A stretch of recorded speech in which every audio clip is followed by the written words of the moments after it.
It's Jaguar Falls. Jaguar Falls, indeed. God, I love the way you say that. And I can't wait to see what this map is going to do, because yet again, it's balanced. Matchpoint aren't revealing anything here, right? It's like, okay, they're revealing Ruckus. That's already been shown in this tournament. We've seen huge Ruckus play from everyone who's played so far. They've played Grover, which is a bit of a wild card, but we did see it in the we've seen that before too. Okay, there's nothing new here, right? Maybe people just in scrims, they found, oh, hey, Ruckus is working really well, or Grover's working really well. I don't think we're seeing any pocket picks. I don't think we're going to see any special strats, because this is one of the two most generic maps when it comes to competitive play. It's well balanced. You fight the point, then you push the cart, and that's what Matchpoint are going to try to do when they look to draft their champions. You mentioned Ruckus earlier. That should be a highly contested pick on the very compact map of Jaguar Falls. Let's head through to our champion draft screen to see if that is picked up first. Matchpoint, first pick on the board. Who are they going to go in for? Oh, Cassie prioritizing the amazing playmaker for their amazing playmaker. I don't mind this one bit, and I think they still want to just let Black Dragons have whatever they want, because I think Matchpoint, man, I think they're kind of warming up, and I don't think it's BM. I think they think Black Dragons are just good, and they want to play them at their best. So Makoa and Fernando locked in so far for Black Dragons, taking the double frontliner, which I do appreciate. Not the Barrack we saw last game, so maybe some more damage or utility potential coming out of that Fernando, but Matchpoint respond with Maldamba and Ruckus, the pick which we were waiting for, coming in third. You know, I was really excited to talk about this Maldamba, and then the Ruckus shows up, and I'm going to talk about that because I love it. Dozups was so good last game. I can't stop singing his praises, and you don't want to hear my singing voice, by the way. Oh, but the Maldamba's interesting, too, because you've been singing his praises, and Cuss is a great player. He's a great noodle tosser, serving up those ramen noodles and stunning the enemy team. Well, consider Cuss's Maldamba absolutely gorgeous. Absolutely gorgeous? Maldamba is just gorgeous. Good. Like oh, gorgeous, because he throws a gourd. I'm European, I'm making a bad pun, okay? That was but let's great. finish off the draft for the time being. Charlotte and Eevee picked up by Black Dragons, giving Skullis to Eevee once again is a very wise decision. And Droxus and Drogus picked up in response to Matchpoint, and I do like taking away Drogus' primary counter of anti-air potential with Androxus, finishing up with Ying this time. Maybe the fire and forget playstyle of Ying is going to suit Black Dragons more and allow them to get more utility out of their support here. Here's the thing, though. This is a single tank composition from Matchpoint. Ruckus has to hold the front line. Granted, he's going to have healing long range from Maldamba. That helps out a lot, but it's still just him. And Shaolin can do a ton of damage, so you're really going to have to see the tank player from Matchpoint stepping up, playing right. And then there's the question of Wardoom is the tank player. Is Wardoom playing the tank, or is Dozups playing the tank?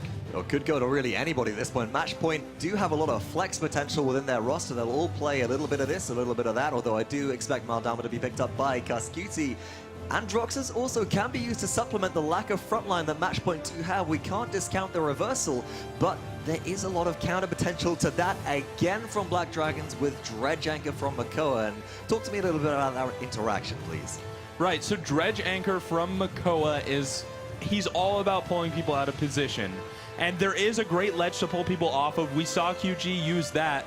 So as they head into this game, Black Dragons need to take advantage of the map to pull people out of position, because if they get Ruckus off the map, the tank is gone for free. Advance won't get him back up. He's just going to be dead. And now Flamzito, Ping, Skullis, Butter, and Bizka are heading back into the fray. Stolzy, though, is on their signature champion of Androxus for Matchpoint, looking for a flank round on the backside. They're going to find free damage immediately. One shot into a shield, misses 4 follow-ups. This is unusual. A little bit too used to Cassie, I'd say. But First Blood still goes through to the wild card on the back line as they take down one, shut down by Pings. Eevee, Skullis is in a lot of trouble here, but Dozups comes to the rescue, takes down one, looks for a second kill, gets melted alive by Fernando. Black Dragons come out on top with a full I can't believe what I'm wipe. seeing. That was absolute domination from Black Dragons. Stolzy came around the side and he missed. He just flat out missed. Wardoom on this Ruckus nowhere near as effective as Dozups, and now Matchpoint have to push in against the 72% Black Dragons. Now they're trying to take a flank route, and I like this from Matchpoint because they're looking for an avenue towards the objective that isn't being covered, but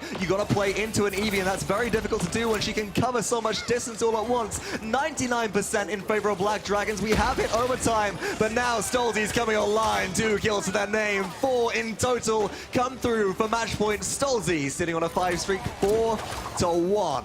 And here comes the zone. Bizka was a little bit too far forward and did take some poke, and Drox is going to hold them back a little bit longer.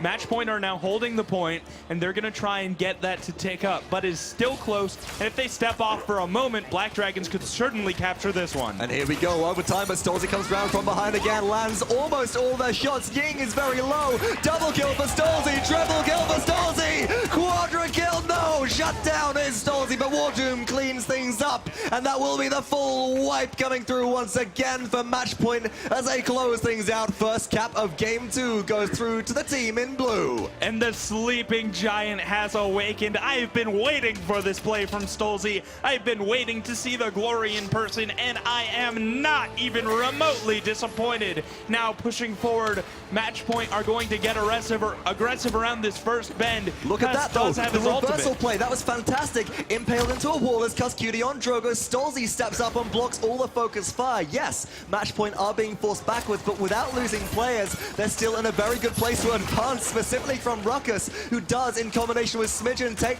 down the Makoa for Black Dragons. Reversal used again by Stolzy, and the rest of this team now takes their opportunity to clean up.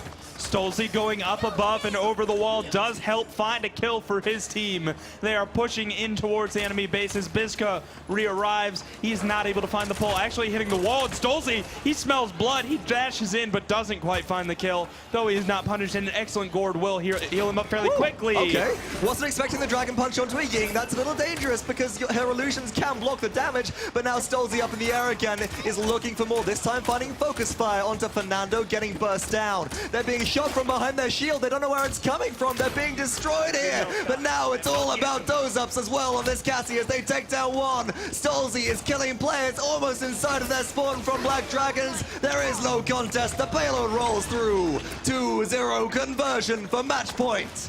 And here's the thing. That was looking terrible for Matchpoint. It was 99%, and they had hardly touched it. And Stolzy was like, wait a second.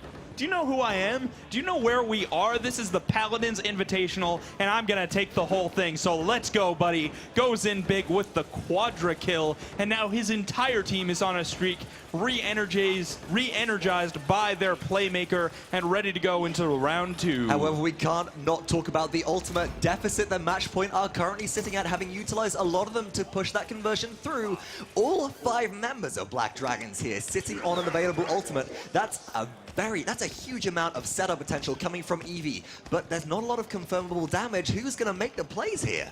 That's right, but I think Matchpoint is just going to have to go big and make the plays as around the right side, Black Dragons are starting a flank, and the Ice Storm does go down. It's straight onto Dozups, it's straight onto Wardoom, but Malzamba keeps them alive. Black Dragons are trying to gain some capture control here, and they will succeed. Dread Serpent coming out to help augment that. No, they're being forced away with the fear. Hexafire rips through. Smidgen, Stolzy kills. Wardoom 2 picks one up and looks for blood on Makoa, who pulls in one of the most dangerous champions straight to their face, gets shut down, and another full team wipe for Matchpoint. And Matchpoint has proven that they can play Ruckus more than one way. Dozup's hard carrying the game. Wardoom, he's got the second highest kills on his team, sure, but he is definitely supporting and frontlining for his team as Stolzy is going ham. He is 11-2-11. He is alive this game, and he's looking for more, but on the point, Immortal has been dropped, and Wardoom is holding his ground. Absolutely, you can see Makoa coming back in, though planted is going to be good onto Wardoom, but then Barry and Mobile and do get focused down. Ancient Rage will start swinging, but in the meantime, Stolzy's looking for the support. They can't quite find the kill to Ying, but they will clean up Skullust on Eevee. Ying too, as Stolzy finds the snapshot, and that is overtime ticking down. Capture 2 of this game leaps Matchpoint at Matchpoint.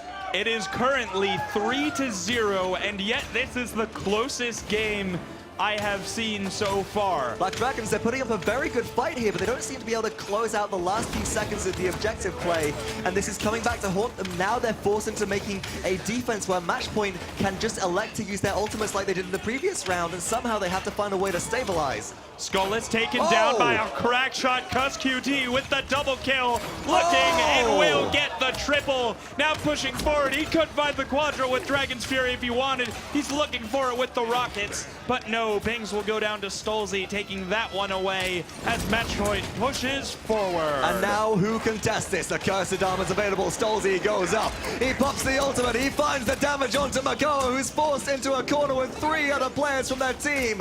Nowhere left to run. Everybody from Black Dragons is being shut down. Hexafire ripping through, opening up the avenue for conversion, and Makoa is left a sitting duck behind the payload for a double kill. Respawns too far away.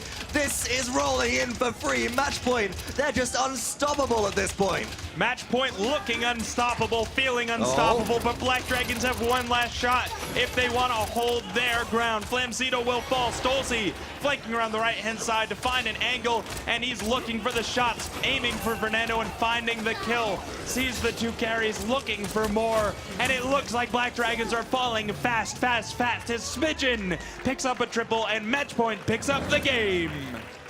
Maldamba picks up a triple kill? Smidgen does not mess around, all right? We saw several Grover double kills. At this point, I'm scared of Smidgen supporting. This is okay, this is a bit of a swap. Smidgen used to play frontliners. So here, who are the real carries here, right? We've got Dose-Ups, definitely with the Ruckus. We've got Smidgen, definitely with the Grover and the Meldamba. Just Stolzy, pause for a second there. He's just here for the clutch kills, man. I never thought I'd hear that phrase, is the carry Grover. Grover carries, dude. Okay, yeah. All right, he's got an axe. You must be barking mad. He chops. Stop it.